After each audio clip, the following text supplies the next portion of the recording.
네, 안녕하세요. 오늘도 역시 센스쟁이 의사와 함께하는 역사 이야기 시간이 되겠습니다. 쌤 눌러요? 성우들 얘기하지 마세요.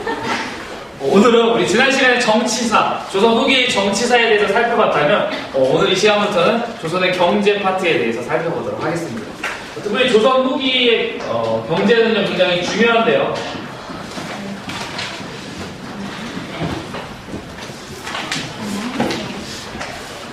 좀 어려운 파트일 수도 있는데요. 최대한 쉽게 설명을 할 거니까요. 잘 보면서 이해를 하시면 되겠습니다. 먼저 경제라고 하시면 여러분들이 크게 4개의 카테고리, 분필 묻었죠. 이렇게 고생을 하면서 제가 그죠? 선생님들이 이러고 있어요. 분필은 아니죠. 물뱅이 분필. 조선 후기의 경제다라고 하면 4개의 파트로 나눠야 되는데요. 첫 번째는 농업. 흔히 굉장히 잘 나오죠. 많은 선생님들이 부러워하시더라고요. 어떻게 하면 이렇게 진하게 잘 나오냐라고 묻는데요. 비밀로 안 가르쳐주고 있죠. 농업. 그 다음에 다음 파트는 상업. 상업이 이제 여러분 제일 중요하시다고 보시면 돼요. 농업이 제일 중요한 산업이었지만 이제 우리 여러분들 머릿속 안에는 상업이 제일 중요하다고 생각을 하시면 되고요. 그 다음에 수공업. 그리고 광업. 이 4개의 파트를 여러분들이 머릿속 안에 넣어놓고 조선 후기에 어떻게 발전해 나가는지에 대해서 이해하시면 되겠습니다. 먼저 농업을 한번 살펴보도록 하죠. 지금도 우리가 농업이 굉장히 중요해요. 지금도 농업이 중요한데 이 시기에는 더더욱 중요했었죠. 바로 농업 중에서도 우리나라 이제 제일 주로한 주 산업이 뭐죠? 벼농사죠. 벼농사가 이제 발달이 하게 되는데요. 그래서 농업하면 여러분들 가장 먼저 기억해내야 될 단어가 바로 모내기법입니다. 모내기법의 전국적 확산. 즉 모내기법이라고 하는 농업기술이요. 뭐를 옮겨 심는 거죠. 직접 심는 게 아니라. 이런 농업기술이 고려 후기에 중국에도 전해졌는데 이게 전국적으로 퍼지지가 않게 돼요. 왜 그러냐면 모내기라고 하는 것은 물의 공급이 꼭 필수적으로 필요합니다. 근데 물의 공급에 이게 발달이 안 돼 있다 보니까 가뭄이 나면 그 해 농사가 완전히 망치는 거예요. 그래서 모내기법이 전국적으로 확산되지 못하고 있다가 조선 후기에 이 저수지라든지 이런 물 공급 시설들이 확보가 되면서 모내기법이라고 하는 게 전국적으로 확산이 되죠. 모내기법은 어떠한 장점이 있냐면 먼저 이모작이 가능합니다. 벼를 심었다가 추수한 이후에 그다음에 보리를 심어서 2개의 작물을 한 땅에서 생산물을 얻을 수 있죠. 그리고 두 번째로 김매기, 즉 잡초 제거하는 그 노동력이 굉장히 절감된다고 합니다. 그래서 노동력 절감 그러한 장점이 있기 때문에 모내기법이라고 하는 게 전국적으로 보급이 되죠. 반농사에서도 그러한 변화가 일어나게 되는데요. 바로 변종법이라고 하는 방법들이 퍼져나가게 됩니다. 변종법은 뭐냐면요. 밭이라고 하는 것에 그림을 그려보면 이렇게 돼 있어요. 제가 참 그림을 못 그리는데요. 여기 위에 튀어나온 데가 일학, 그죠? 수업 시간에 얘기했지만, 대학교 1학년 되게 마음속으로 좋아했다. 1학년 잘 지내니? 보면 연락할 수 있도록 안 돼 있어요. 연락처를 지금 잊어서. 결혼을 해가지고 연락이 안 되고, 1학년 안녕. 여전히 이쁘니? 일학. 여기가, 밑에가 뭐죠? 고랑이라고 해서 예전에는 일학에다가 심었었죠. 근데 일학에 심으면 바람에 씨앗이 새싹이 나갈 때 금방 죽게 됩니다. 그래서 여기 밑에다가 심음으로써 새싹 같나요? 네. 그래요. 고마워요. 영어는 좋아해요. 여기다 심음으로써 바람으로부터 보호하고 그 다음에 수분 공급, 그 다음에 거름 이러한 영양소 공급을 조금 더 가까이서 받을 수 있는 장점이 있게 되면서 변종법이 보급되고요. 그 다음에 여러 가지 농기구, 그 다음에 여러 가지 비료 기술들이 발달을 하게 되면서 전반적으로 우리나라 농업이 발달하게 되는 거예요. 그래서 이러한 농업이 발달하게 됨으로써 어떠한 결과? 바로 생산량이 증가하게 되는 그러한 결과물을 갖게 되죠. 생산량이 증가하고 이러한 특별히 모내기법이 전국화되면서 어떠한 현상이 나타나게 되냐면요. 바로 첫 번째로 광작이라고 하는 게 확산되기 시작합니다. 광작이 가능해요. 그럼 광작은 뭐냐? 넓은 땅을 농사 지을 수 있게 된 거죠. 즉, 조선 후기쯤 되면요, 자기 이제 땅을 빌려서 농사를 짓거든요. 부자가 땅을 많이 보유하고 있으니까 자기가 농사를 안 짓고 땅을 빌려줬단 말이에요. 근데 이렇게 이모작이라는 노동력이 절감되면서 한 사람이 농사를 지을 수 있는 땅이 많아진 거죠. 옛날에는 100평 밖에 농사를 못 지었다면 이제 한 사람이 300평, 400평을 농사 지을 수 있게 된 거죠. 그래서 이제는 한 사람이 많은 땅을 농사 지을 수 있는 게 광작이 됩니다. 자, 광작이 가능해지자 어떠한 현상이 나타나게 되냐면요, 바로 농민층이 분화하게 됩니다.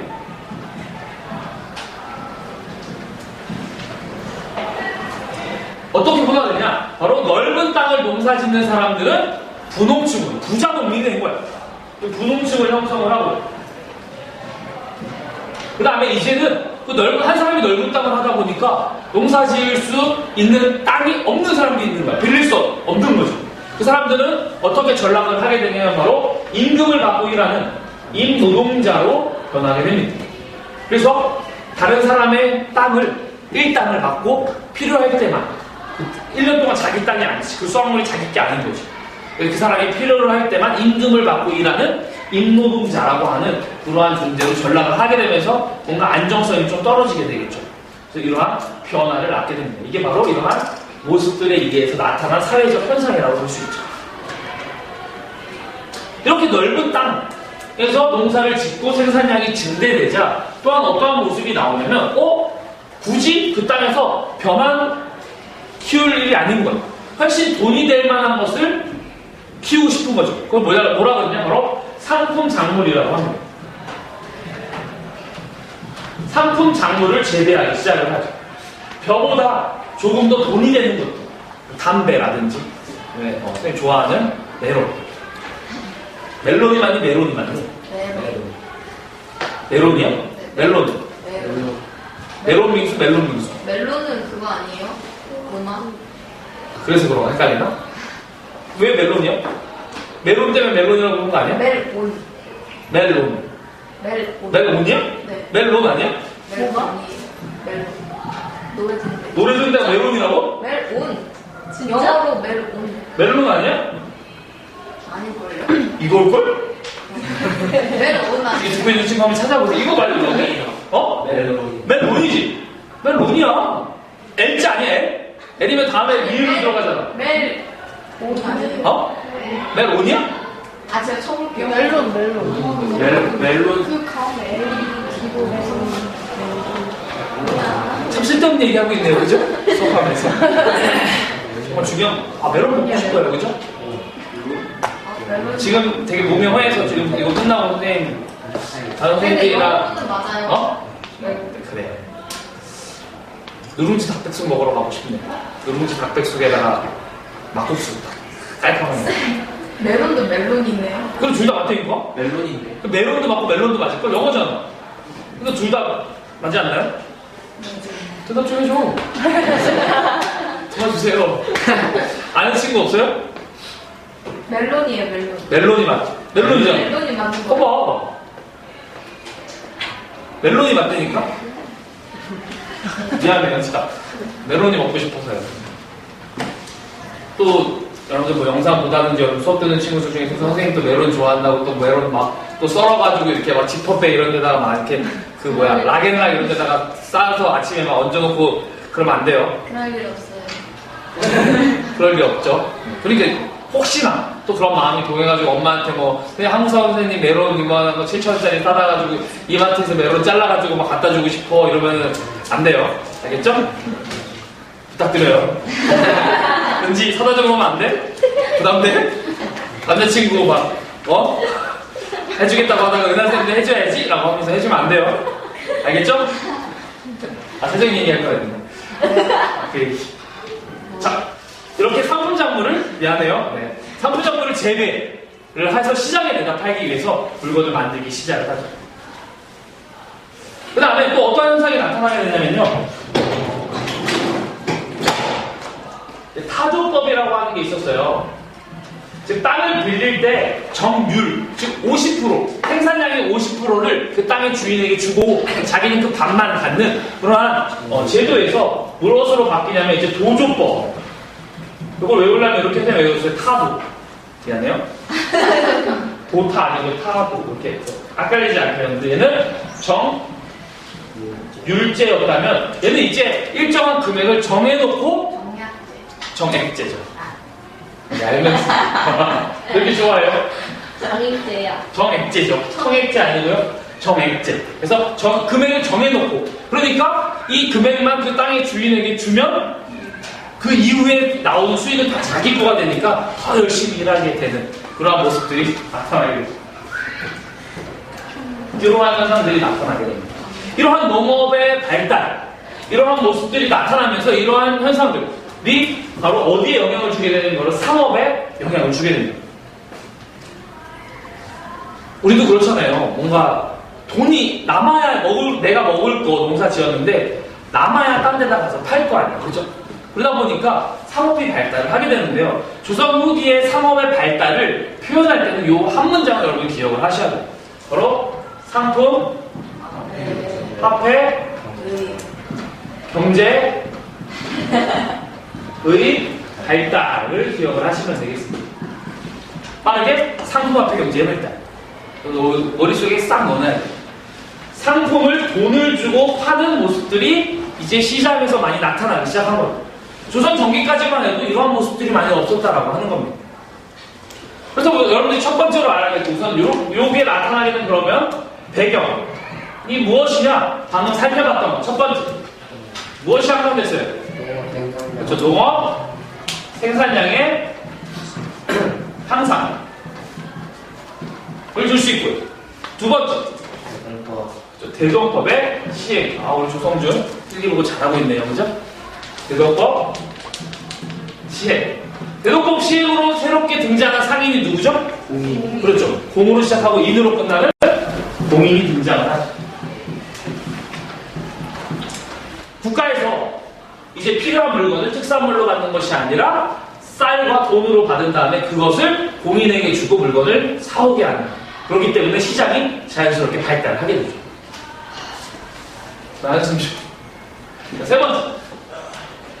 세 번째는 아마 처음 들어볼 수도 있을 텐데요. 바로 통공정책의 시행입니다. 정중 때 시행이 되는데요. 통공정책, 자유로운 상행위를 허용을 한 겁니다. 그러면 그 전에는 자유롭지 않았다는 거네? 왜 자유롭지 않았냐? 통공정책은 뭐냐면 금난정권이라고 하는 것을 폐지를 한 거예요. 그럼 금난정권은 뭐냐? 바로 난전을 금할 수 있는 권한을 준 거죠. 그럼 난전은 뭐냐? 그리고 이거는 누가 가졌냐? 를 살펴보기 위해서는 우리가 이 시기에 있었던 상인들을 알 필요가 있어요. 한번 상인들을 살펴보도록 하죠. 그래서 상인은 크게 두 가지 종류로 살펴볼 수 있습니다. 관어상인과 일반 사상을 볼 수가 있죠. 관어상인은 국가, 관으로부터 허가를 받은 상인이에요. 관으로부터 허가를 받은 상인이죠. 여러분들 역사는요, 줄임말을 잘하면 되게 잘 알아요. 미피, 그죠? 이렇게 떡볶이 이런 거, 그죠? 미피. 미스터 피자. 근데 뻑가청 많이 하잖아요.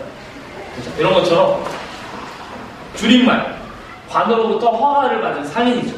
관으로부터 허가를 받은 상인은 세 개의 상인이 있어요.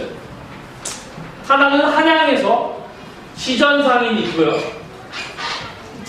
그 다음에 방금 살펴봤던 공인이 있고요.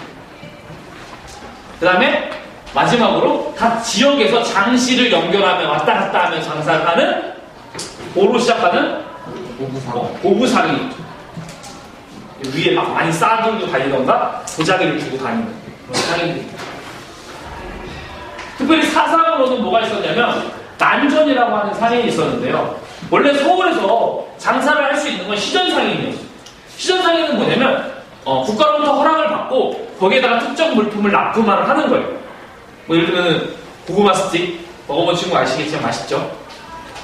요즘에 다른 한국 선생님이 지금 짝수반이 아니라 선생님 안 들어가는 반 주문 받던데 맞나요? 아니요? 얘네 반은 싫은가 봐요. 딴 반은 받던데. 아무튼 시전상인은 국가로부터 허락을 받았는데 고구마 스틱을 만약에 자기가 팔고 싶으면 국가에다가 납품을 하는 거야. 일정 부분을 바치고 그 다음에 나머지를 자기 장사를 할 수 있는 권한을 부여받은 거야. 근데 이렇게 시전상인이 장사를 하는데 갑자기 이 주변에서 난전이라고 하는 시장을 어지럽히는 상인이죠. 허락을 받지 않은 그러한 노점상들이 생겨나기 시작을 한 거죠. 그러니까 국가에 납품을 하는 이 시전상인들이 열받은 거예요. 아니 얘네들은 국가에다 바치지 않는데 장사를 합니다 라고 해서. 그래서 국가로부터 얻은 게 뭐냐면 난전권이에요. 난전을 금할 수 있는 권한을 얻은 거죠.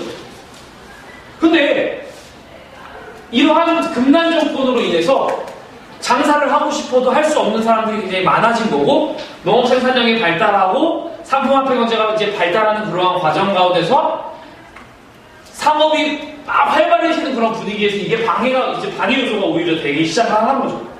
그래서 국민들의 요구에 의해서, 그 다음에 여러 가지 시대적 상황에 의해서 결국에는 시전상인이 가지고 있었던 금난정권을 폐지하게 되고 자유로운 사회를 만들어내게 되면서 이러한 상품화폐 경제가 발달을 하게 되는 거죠. 이러한 현상으로 어떠한 현상도 나타나게 되냐면 바로 전황이라고 하는 현상도 나타나게 됩니다. 상품을 돈을 주고 사는데 예전에는 돈을 많이 안 썼단 말이에요. 근데 이제 어때요? 돈을 쓰는. 근데 돈을 쓰다 보니까 어때요? 이제는 유통되는 화폐가 부족해지는 현상이 나타나게 된 것이죠. 사람들이 너무 많이 쓴 거야. 발행된 거에 비해서 많이 쓰고, 또한 돈이 굉장히 편하죠. 들고 다니기 어때요? 편해요. 이전에는 쌀 이런 걸로 물건을 샀단 말이에요. 엄마한테 엄마 나 뉴발에서 신발 살 거야 라고 엄마가 쌀 이만큼 줬단 말이에요. 들고 가야 되는데 이제는 엄마가 돈을 주기 시작을 한 거죠. 편리하고요. 부자들 어때요? 쌀을 보관해야 되는데 보관이 불편하죠. 부피가 크죠. 근데 이제 어때요? 돈은 부피도 자꾸 보관하기도 좋죠. 보관하는데 비용도 들지 않고. 그래서 이 시중에서 돈은 유통되는 돈이 부족해지는 현상이 나타날 정도로 이제 상품 화폐 경제가 발달하였구나라고 여러분 기억을 하시면 되겠습니다. 상인 계속 살펴보면요. 상인으로는 일반 상인으로는 난전 이외에도 이제 이러한 상황에서 거대하게 큰 상인들 4명의 상인, 4종류의 상인이 있는데요. 첫 번째 경강상인. 이 경강상인은 한양을 중심으로 해서 서남부 지역, 한양 위아래를 중심으로 해서 선박 사업을 하던 상인이었고요. 그 다음에 만상은 우주 지역에서 청과 무역을 하던 상인이었죠. 그 다음에 내상. 선생님은 내상할 때 항상 안내상이 생각이 나는데요. 너도 그 생각났죠? 네. 우리 다 똑같이 생각한 거 아닌가요? 그래요. 제 유행어예요. 그래요. 미안해요. 자, 내상은 동네라고 하는 부산 옆이라고 생각하시면 되고요. 동네 지역에서 동네니까 부산이니까 어느 나라를 무역하기 좋을까요? 그렇죠. 외와 무역하는 해서 이익을 얻는 상인이었고요. 그 다음에 청과 외와 그 중간에서 무역을 하면서 이득을 취했던 상인 송상이 있습니다. 송상은 개성 지역에서 문물을 이제 상업 행위를 했는데 대체로 어떤 물건을 다뤘냐면 우리나라에서 제일 유명한 거 인삼을 다뤘죠. 물론 개성 지역은 만두가 유명하죠. 만두는 몽골 쪽 아닌가? 중국이나? 원래 이쪽에서 넘어온 거 아닌가요? 선생님 우리반에서도 그렇고 오반에서도 얘기했지만 그죠? 선생님 개성은 아니지만 평양 갔다 왔다는 거. 네. 그죠? 이제 다 믿죠? 평양을 갔다 왔어요. 그 얘기는 시안함에서 못하겠는데 평양 갔다 온 남자야. 근데 우리 주변에서 평양 갔다 온 사람 본 적 있어? 네. 있어? 누구? 수빈이? 걔는 금강산이잖아. 금강산이랑 평양 완전 처음 다르지. 자, 그럼 넘어갑니다. 상업에 대해서 살펴봤다면, 자, 물건을 사고 파는 행위가 굉장히 활발해지다 보니까 되게 조용하네요. 왜 이렇게 조용하지? 열댓 명이 있는데 어색하네요. 자, 어때요? 물건을 사고 파는 행위가 활발해지다 보니까 어때요? 이제 물건을 만드는 것도 발전을 하게 되죠. 그게 바로 수공업입니다. 수공업은 뭐예요? 손으로 물건을 만드는 거예요. 원래 이런 농업, 상업, 수공업, 광업은 조선 초기만 하더라도 모두 다 국가 주도였어요. 관영 수공업 위주였는데 이 조선 후기가 되면 민영 수공업이 발달하게 됩니다. 즉 민간인들이 이제 수공업에 적극적으로 참여를 하기 시작을 하는 거죠. 근데 이때 어떠한 식으로 수공업이 이제 진행됐냐? 물론 이제 혼자 만드는 경우도 많았지만 새로운 방식의 수공업이 도입이 되는데요. 하나는 공장제 수공업. 공장제 수공업, 공장에서 어떻게 일하죠? 맞아요. 기계. 특별히 공장의 그런 핵심 단어다라고 하면 분업이. 나는 계속 이거만 하는 거죠. 기계처럼. 이 공장의 특징이죠.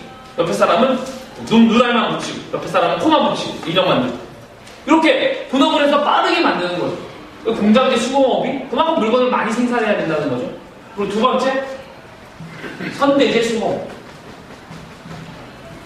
선대제 수공업은 뭐냐면 상인, 물건을 파는 상인이 미리 물건을 만드는 사람에게 돈을 주고 물건을 만들라고 선 제작을 요청을 하는 거죠. 그리고 돈을 딱 주는 거예요. 그래서 100개만 만들어줘라고 하는 거죠. 그래서 100개를 막 만드는 거예요. 그 다음에 물건을 주는 것이죠. 훨씬 안정적이죠. 물건을 만드는 사람 입장에서 재고가 남을 리 없으니까 상인인 걸 가지고 파는 거죠. 이러한 모습들이 나타나게 됩니다. 이렇게 물건이 많이 만들어지게 되자 재료도 필요하게 되고 돈을 많이 사용하게 되자 돈이 필요하게 되자 이러한 재료를 만드는 광업도 발달하게 됩니다. 광업도 역시 민간들이 참여를 하게 되는데요. 이제 그 중에 이제 대표자, 그래서 광업하면 떠올려야 될 단어가 바로 덕대제. 덕대는 전문 경영인입니다. 즉 어떤 돈이 많은 사람이 광산을 열어. 근데 자기는 거기 있기 싫거든. 그래서 이 광산을 직접 자기 대신에 경영할 사람을 거기 두게 되지. 그 사람의 이름이 바로 덕대지. 지금으로 따지면 뭐 CEO에 가깝죠. 전문 경영인입니다. 이러한 시스템이 있었다라고 하는 겁니다. 이 말이 요즘에 뭐 떡대 좋다. 그죠? 이걸로 이제 어원이 여기서 온 거죠. 안 믿는 친구들 많은데요. 진짜예요. 그죠? 찾아봤죠? 덕대가. 그래서 아무래도 그런 거죠. 이제 광산에서 막 일하다 보니까 뭐라 그럴까? 네, 힘도 좋고 막 이러니까 이런 애들을 관리하기 위해서는 어깨 넓으신 분이 이제 걔네들 관리하는. 그러다 보니까 떡대 이런 얘기가 아마 나왔을 거예요. 여기까지가 우리가 살펴본 이제 조선의 경제입니다. 전반적으로 여러분 이야기를 한다면 농업 생산량이 향상되면서 바로 상업, 수공업, 광업에 영향을 미치게 되고 특별히 상업, 수공업, 광업은 조선 초기에 국가 주도로 운영이 되었다면 국가 통제하에 운영이 되었다면 이제는 바로 민간인들이 주도하는 그런 시장 경제의 모습이 조금씩 나타나는 것을 이야기하고 싶은 거예요. 이 교과서에서 이야기하고 싶은 핵심이 거예요. 우리나라도 시장 경제라고 하는 게 조금씩 나타나기 시작했다라고 하는 거죠. 왜 그러냐면 이제 일본이 우리나라 오면서 너희 조선은 아무런 발전이 없었다라고 이야기를 하는데 우리나라 거기에 대한 반박이죠. 우리나라도 이렇게 전문 경영인이 있고 공장제 이런 모습들이 나타나도 학교도 많이 쓰이고 너희들이 식민지화하지 않았다면 우리나라 훨씬 발전할 수 있었다라고 우리나라는 거기에 어필을 하는 겁니다. 여기까지 뭐 내용이 좀 많은 것 같기도 하지만 여러분들 하나하나 좀 잘 기억을 해주시면 좋겠고요. 다음번에는 그 조선의 사회, 실학, 문화 이런 것들에 대해서 한번 살펴보도록 하겠습니다. 여러분들 환절기여서 여러분들 영상이어서 이런 얘기 하는 거예요. 환절기여서 감기 많이 걸릴 텐데요. 제 목 많이 아프네요. 수고하셨습니다. 가령